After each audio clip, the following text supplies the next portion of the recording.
My name is Mia Carter. I'm 34 years old, and this is how I took revenge on the family who treated me like I was disposable, right up until I took the deed to the house they tried to keep me out of. It was Thanksgiving Day, the kind of crisp, postcard perfect afternoon that always made me nostalgic, even when I knew better. I showed up holding a pie I'd baked from scratch, pumpkin with real whipped cream, a small offering, hoping to feel a little less like a stranger. I hadn't seen most of them in over a year. I stepped into my mother's house, the air already thick with gravy and judgment. Laughter rang from the dining room. My siblings were seated at the long, polished table, glasses clinking, their kids squealing between bites. They didn't even glance up. My mother looked at me like I was an afterthought. "Oh, you made it," she said, not moving from her spot. There was no seat for me. Not one. My younger brother, Jake, mumbled something about kind of full this year and pointed toward the kitchen. "There's a folding chair in there," he said. "You can still hear us from the doorway." A paper plate was pressed into my hand like I was a latecomer at a church potluck. "Help yourself," someone said. I don't even know who. The food was already picked over. Cold mashed potatoes, dried out stuffing, the cranberry sauce, still shaped like the inside of the can. No turkey in sight. I stood there awkwardly, holding my pie like a shield, trying to remember why I bothered coming. Then I heard it, a whisper, low but sharp. Is she still living in that sad little apartment? God, she should have stayed gone. It was my sister, Amanda, always perfect, always cruel. She was laughing with her husband, sipping white wine, like she hadn't just gutted me in front of everyone. I stared down at the mush on my plate. My hands were shaking. Not from sadness. Not anymore. From something deeper. Something that had been simmering for years. They thought I'd always be the one in the corner. Quiet. Pitiful. Forgotten, so I made them remember me. In a way they never saw coming. I was the middle child of 3. Mia. The helper. The quiet one. The peacekeeper. Not the favorite, not the rebel, just there. My parents weren't abusive, just indifferent in a way that left marks no one could see. Jake, my older brother, was the golden boy, high school quarterback turned real estate hustler. Lauren, my younger sister, was the pretty one, all charm and eyelash extensions and effortlessly adored.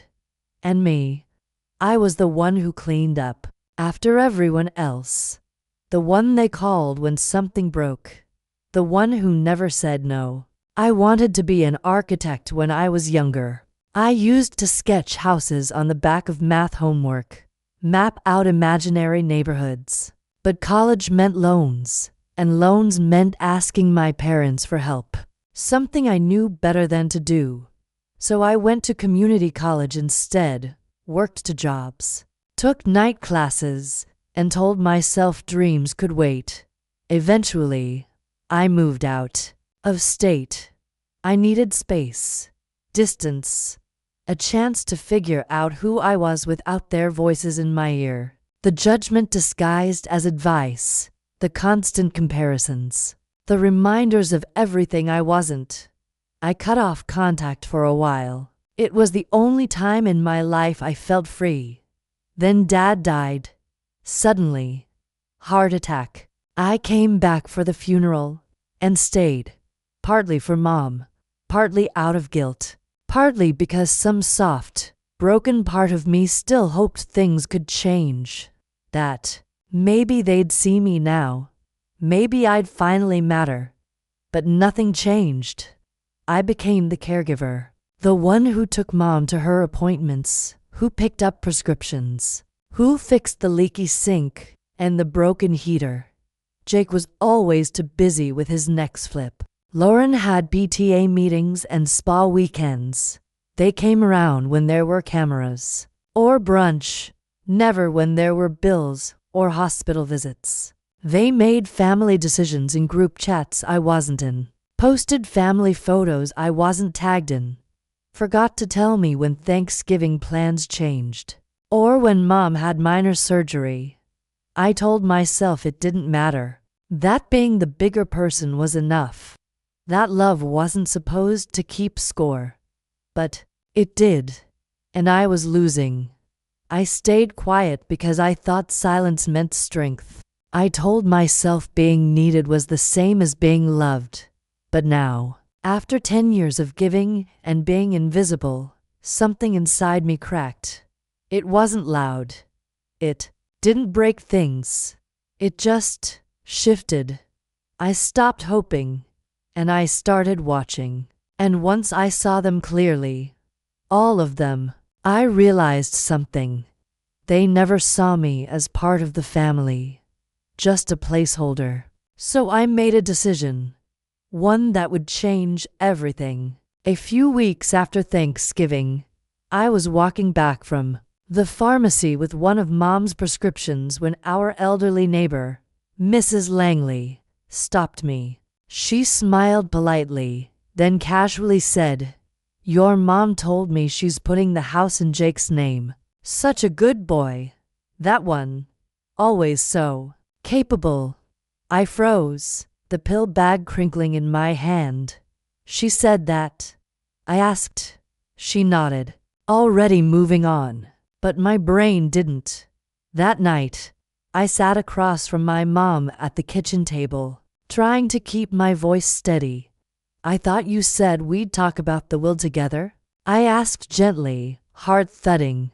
She didn't even look up from her tea. "Oh, Mia, Jake's the one who'll know what to do with the house.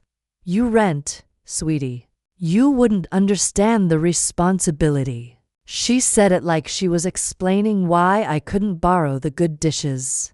Not like she was erasing me from the only home I'd ever known. I felt the blood drain from my face, but I just nodded. I'd learned long ago that arguing with her was like throwing water at a brick wall. Nothing stuck. But a few days later, it got worse. I got a text from a cousin, someone I barely spoke to, that read, "So Jake finally got the house." About time. My stomach dropped. I called the county office and requested a public record search. And there it was.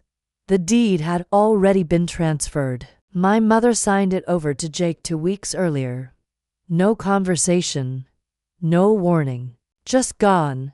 I drove straight to Jake's house. He answered the door in gym shorts, a protein shake in hand, like he'd just come back from the life of someone who'd never once sacrificed a thing. "Seriously," I said, holding up the deed printout. "You went behind my back." He barely blinked, just smirked and leaned against the doorframe. "You didn't expect to get the house, did you? Come on, Mia. You've never been good at finishing things." I wanted to scream, to throw something, but I just stood there, humiliated. Then Lauren chimed in. She'd been standing just behind him. Of course she had. "Don't make this about you," she said, arms crossed like I was a child throwing a tantrum. "Mom made her choice. Maybe it's time you stopped playing the victim." That was it. The final blow. I'd driven Mom to every doctor's appointment, paid for her medications when Medicare lapsed, fixed the roof leak with my own hands. I'd scrubbed that kitchen floor on my knees while Jake and Lauren made excuses. I gave up years of my life hoping to be accepted. And for what? They saw me as nothing. But in that moment, standing in front of my brother's smug face and my sister's judgmental glare, something shifted inside me. I wasn't sad. I wasn't even angry. I was done being invisible. Done being the good one. Done waiting for people to treat me like I mattered. They thought they won. But that was just the beginning. I cried. Not just because I lost the house. Not even because they tricked me. I cried because I finally saw it for what it was. They never saw me as part of them. Not really. I was the helper, the one who filled in the cracks, the afterthought, the one they forgot to save a seat for. But crying only lasted a day. Then I started remembering. I remembered the time the kitchen sink backed up when Jake said he didn't have time. So I got under the sink with a wrench and did it myself. I remembered the months Lauren said she was too overwhelmed to handle Mom's bills. And I took over, making sure the electricity stayed on, the taxes got paid, the medications were ordered on time. I remembered fixing the deck railing so Mom wouldn't fall, patching drywall, unclogging gutters, scrubbing mildew off the porch with my bare hands while Jake posted vacation photos from Aruba, and Lauren complained about her husband's golf habit. They thought I was a maid, a spare, but I kept that house standing, and I had the receipts, literally. So I started gathering everything. Gas bills in my name, pharmacy receipts I paid, texts where Jake and Lauren asked me to just take care of it and promised they'd Venmo me later. They never did. I pulled out old photo albums. There I was, year after year, standing behind someone else's spotlight. I realized no one had ever thanked me. Not once. But now I had evidence. A whole damn file. Then I started researching the deed transfer. It didn't sit right with me. Mom had been on new sedatives after her fall. Her memory had been foggy, and something about the paperwork seemed sloppy. I took it to a real estate attorney. He looked through the documents, flipped to the notary page, and raised his eyebrows. "This is a conflict of interest," he said. "This notary is a known associate of Jake's. No witness signatures. And if your mother was impaired when she signed, you may have a case for undue influence or elder coercion." My hands trembled, but not from fear, from relief. Then came the kicker. The lawyer asked for the original will, just to verify. I dug it out of an old file box from my dad's things. There it was, in black and white. The house was to be split equally between the three of us. Jake's name had never been removed. Not legally. They just ignored it. Meanwhile, I started writing, not about me, not directly, but in local real estate forums and estate planning groups. I shared anonymous posts about predatory property transfers in families. I described the emotional toll, the betrayal. The messages poured in. People who'd lost everything to siblings, step-parents, lawyers, fraud. My story resonated. I wasn't alone. Jake must have caught wind of it, because he texted me one night. "Whatever you're planning, don't embarrass yourself. You'll lose." I stared at that message for a full minute, then deleted it. No response. Instead, I made copies of every bill I'd paid, every time-stamped photo I had of work I did around the house, every message asking me to help. I had voice memos, doctor's appointment notes, records of the medication Mom was on when she signed the deed. I put it all together, and then I filed the motion to contest the transfer. I didn't tell a soul. Not my mom, not Lauren, and certainly not Jake. The court date, set for the day before Thanksgiving, because if they were going to slice me out of my family history, then I was going to show up with a blade of my own. The courtroom felt colder than it should have.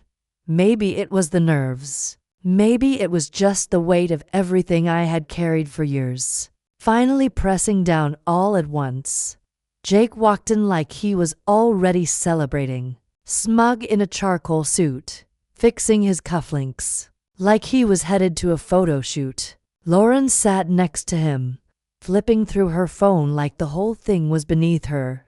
And Mom? She sat with her hands folded tightly in her lap, eyes avoiding mine. I didn't say a word at first, just sat beside my lawyer and opened the thick binder we prepared, labeled tabs, printed emails, receipts, voicemails transcribed and dated. A paper trail of 10 years of silence and service. The hearing began. My lawyer took the floor. He walked the judge through the sequence, the suspicious timing of the deed transfer. While my mother was on medication, the notary with close ties to Jake, the lack of independent witnesses, the original will that had never been legally amended. He handed the judge photos of repair work I had done, bills I had paid, even calendar appointments for doctor visits and medication pickups. My lawyer's voice was calm, clinical, but I could feel the truth in every line. Then came the recordings, a voicemail from Jake to Mom, pressuring her to get the house taken care of before Mia finds out. His tone, casual, controlling, full of entitlement. A text from Lauren. Read aloud. Asterisk, just get it signed. She won't fight you. She never does. Asterisk, that one stung. But not for long. The judge turned to my mother. Why was your daughter not consulted about this transfer? My mom hesitated. Then, flatly, I didn't think she'd want it. I didn't look at her. I looked at the judge. I was the only one who kept that place from falling apart. I said, they visited. I lived it. The room went still. After a long pause, the judge made the ruling. The deed transfer was invalid. The house would revert back to the estate and be divided according to the original will, 1/3 to each child. Jake's smirk disappeared. Lauren let out an audible sigh. Mom said nothing, but I was already ahead of them. What they didn't know was that I had quietly applied for and received a grant from a women's housing justice nonprofit. They'd read one of my anonymous posts, reached out, asked if I was willing to tell more of my story publicly. I'd done a podcast interview, shared my experience, anonymously, but raw and real. It resonated. I got donations. And then, a grant, enough to offer a full buy-out of Jake and Lauren's shares. So while they were still reeling from the judge's decision, my lawyer handed over the documents, the cash offer, the notarized paperwork ready for signatures. Jake tried to argue until he saw the numbers. Lauren rolled her eyes but signed. And just like that, the house was mine, legally, fully, permanently, not handed to me, earned. And this time, they didn't get a single seat at the table. On Thanksgiving morning, the house smelled like rosemary, garlic, and something that felt like peace. For the first time in her life, Mia wasn't arriving late, holding a pie with no seat at the table. She was the table. Her house, her rules. The dining room looked nothing like the cold gatherings of her childhood. The wallpaper was gone, replaced with a warm, earthy tone she painted herself. The cracked window Jake always promised to fix, replaced. The rickety chairs her mom said were fine for now, donated. In their place stood a long wooden table surrounded by real chairs, all filled with people who showed up for her when it mattered. Neighbors, a woman from the housing nonprofit, the lawyer who helped her, even her barista, who once gave her a free latte the morning of her court hearing. These were the people who reminded her that family isn't always about blood. Sometimes it's about presence, effort, truth. Mia roasted the turkey herself, brined it for 2 days, basted it every hour, seasoned it just right. On the counter sat her homemade pie, not shoved to the side, but proudly displayed at the center of dessert. No paper plates, no folding chairs in the kitchen, just warmth. Her phone buzzed once. A message from her mom. Asterisk, hope you're happy. Asterisk, Mia stared at it. No anger, no heartbreak, just a deep, calm knowing. She placed the phone face down and didn't reply. After dinner, she wandered into the living room, sipping cider, her fingers trailing along the edge of the newly framed photos she'd hung earlier that week. Old family snapshots. But this time, she wasn't cropped out. She was centered asterisk. Her favorite photo sat above the mantel, her as a little girl on her dad's shoulders, both of them laughing. She had added herself back into the memories, not to rewrite history, but to reclaim her space in it. She returned to the table, picked up the carving knife, and sliced into the turkey as the room quieted. She smiled and whispered, more to herself than anyone else, I didn't just take back the house. I took back my name. The night had softened into quiet laughter and clinking glasses. The once bustling table was now a beautiful mess. Empty pie plates, crumpled napkins, wine-stained linen, and the kind of warmth that lingers long after the food is gone. Everyone had gone home full, not just with dinner, but with a sense of being seen, welcomed, included. Mia stepped out onto the front porch, the air cool and crisp, a mug of spiced cider cradled in her hands. The porch light cast a soft glow on the front steps, the same ones she used to sit on as a girl, waiting to be called inside. Tonight, there was no waiting. She looked out at the street, at the quiet houses and the stillness of the evening, and let herself feel it. The difference, the ownership, not just of the house, but of her place in the world, of her story. They gave me leftovers because they thought that's all I'd ever get, she thought, her voice quiet in the air around her. But I remembered everything. They tried to forget, every cold shoulder, every folded chair, every moment they acted like I didn't matter, and I used it to build something they could never take back. Behind her, the house glowed, full of laughter, memory, and something sacred.